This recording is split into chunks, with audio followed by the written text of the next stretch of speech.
বরজলাস্থিত আপনা ঘর বৃদ্ধাশ্রমে দ্য হোপ সংস্থার সহযোগিতায় এক মেঘা চক্ষু শিবির রবিবার অনুষ্ঠিত হয়। বেসরকারি স্বেচ্ছাসেবী সংস্থা অবলম্বন বৃদ্ধাশ্রমে মোট 50 জন বৃদ্ধা বসবাস করে।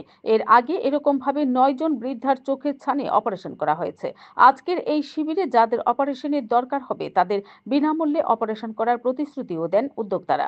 আজকের এই অনুষ্ঠানে উদ্বোধক হিসেবে উপস্থিত ছিলেন মেয়র তথা আপনা ঘর বৃদ্ধাশ্রমের সভাপতি দীপক মজুমদার। তাছাড়া উপস্থিত ছিলেন পশ্চিম জেলার জেলাশাসক ডক্টর বিশাল কুমার, কর্পোরেটর জগদীশ দাস সহ অন্যান্যরা। Bureau report, BTV Tripura news.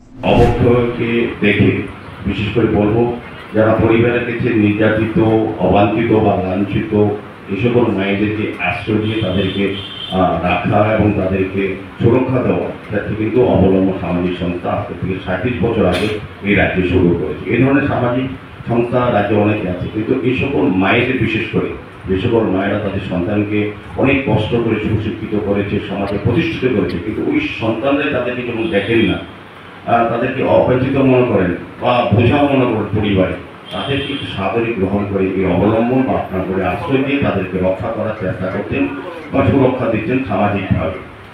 আমি অবলম্বনের সঙ্গে যারা যুক্ত আছেন তাদেরকে ধন্যবাদ জানাই যে তারাও কিন্তু সামাজিক পরিবার সমস্ত কাজের মধ্যেও নিজের মায়ের পাশাপাশি মায়েদেরকে নিজের মায়ের মতো করে তাদেরকে শুশ্রূষা করা, তাদেরকে পরিষেবা দেওয়া এবং তাদেরকে রক্ষা করার কাজটা কিন্তু তারা করে যাচ্ছে।